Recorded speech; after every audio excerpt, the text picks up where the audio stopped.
अब देखिए, आज तो अभी हम आ रहे थे, रास्ते में सोशल मीडिया पे एक खबर चल रही है कि बांदा जेल के जेलर और 2 डिप्टी जेलर सस्पेंड कर दिए गए। अब आप समझ सकते हैं, मुख्तार अंसारी की तरफ से न्यायालय में उनके वकील ने आवेदन किया कि जेल में उनको कोई ऐसा विषाक्त खाना दिया गया जिसमें जहरीला पदार्थ मिलाया गया था। इससे उनकी तबीयत खराब हुई, हालत खराब थी। अपने जो वर्चुअल पेशी पे वो आते थे कोर्ट के, उस पे भी पिछले 2-3 दिनों से तो नहीं आ सके। उनके जगह पे जब जेलर खड़ा हो रहा है तो वो कहता है कि नहीं, वो अस्वस्थ है इसलिए नहीं आ रहे हैं। इस बीच में हम लोग जानते हैं कि काफी दिनों से उनके हत्या करने का साजिश रची जा रही है और उनके बेटे मुख्तार अंसारी की ओर से, उमर अंसारी की ओर से माननीय सर्वोच्च न्यायालय में ये याचिका दायर की गई है कि उनके सारे मामले और उनको उत्तर प्रदेश के बाहर कहीं दूसरी स्टेट में शिफ्ट करके वहां ट्रायल करा लिया जाए और वहां उन्हें रखा जाए जुडिशियल कस्टडी में। अब उत्तर प्रदेश सरकार को नोटिस जारी हो चुकी है, उसमें कोई डेट भी फिक्स है, उसकी सुनवाई अभी चल रही है। और इधर इन लोगों ने देखा कि ऐसा न हो कि कोई माननीय सर्वोच्च न्यायालय से आदेश ऐसा हो जाए, तो इस तरह का भी षड्यंत्र किया गया।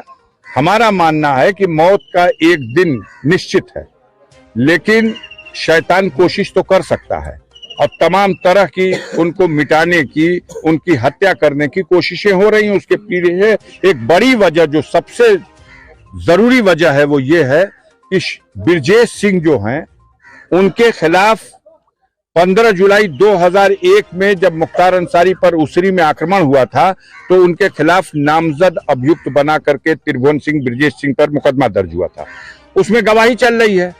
तो हालत खराब यह है कि मुख्तार अंसारी कोर्ट में गवाही जब करेगा तो सजा निश्चित है। उसमें 5-6 गवाह गवाही कर चुके, तो उससे पहले कि उनकी गवाही हो जाए, उनके साथ कोई अनहोनी घटना हो जाए। ये प्रयास, ये षड्यंत्र, ये साजिश सरकार और अपराधियों की मिली जुली हिकमत के साथ उनके अधिकारियों के संरक्षण में ये सब अंजाम देने का प्रयास चल रहा है। हम लोग कानून के रास्ते से इसमें जो उनकी सुरक्षा के लिए हो सकता है वो कर रहे हैं। ऐसे में क्या आप लोगों का विभागीय से सब संपर्क हो पाएगा? नहीं, मैंने फोन किया था। वो जो एक सुविधा होती है परिजनों को, जो हफ्ते में 5 दिन कोई जेल में है तो वो अपने परिजन से फोन से बात कर सकता है, लेकिन इसमें उससे नहीं बात कर सकता, वो ही फोन करेगा तो बात होगी। तो उनका फोन तो आ नहीं पाया 4-5 दिन से। हमने जेलर को फोन किया, हमने सुपरिटेंडेंट को फोन किया, हमने बांदा के डीएम को फोन किया, अपनी तरफ से हमने फोन किया जी। इसका जो 3 लोगों से सस्पेंड किया गया है, उस कार्रवाई को आप किस नजरिए से देखते हैं? आप उनसे पूछिए। पहले तो उन लोगों ने छिपाने की कोशिश की। सुपरिटेंडेंट का बयान आया जब न्यायालय से ये कहा गया कि इसकी जांच कराइए, ये क्या है, तो उन्होंने कहा नहीं, इनकी तबीयत खराब थी, हमने मेडिकल बोर्ड बना दिया है और मेडिकल कॉलेज बांदा से डॉक्टर आए हुए थे, कल भी आए हुए थे, आज भी आ रहे हैं और दवा उनकी चल रही है, वो ठीक हो जाएंगे और पहले से बेहतर है। ये सारी बातें कहा और इससे इनकार किया कि ये आरोप गलत है कि उनको जहर दिया गया। लेकिन जब आरोप गलत है तो जेलर का सस्पेंड होना साधारण बात नहीं है।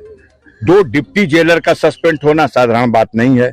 जिनकी देखरेख में खाना बनता था, जिनकी देखरेख में खाना चख करके तब उनको दिया जाता था, उन लोगों का सस्पेंड होना तो प्रथम दृष्टया ये साबित करता है कि आरोप सही था। अब माननीय सर्वोच्च न्यायालय में ये बात जा रही है, देखिए वहां से कुछ होगा। सांसद जी, बड़ा सवाल ये उठता है कि जब जेल के अंदर जेल मैनुअल के अनुसार हर चीज चेक हो जाती है, तो जहर जो है कि पहुंचा कैसे वहां पे? नहीं, कहा आपसे, जब पूरी मशीनरी लगी हुई है एक व्यक्ति को समाप्त करने के लिए, तो ये सब तो षड्यंत्र है। इससे पहले भी उनकी हत्या करने की अनेकों बार कोशिश की गई। कभी बम से उड़ाने की कोशिश की गई, कभी गोलियों से भूनने की कोशिश की गई।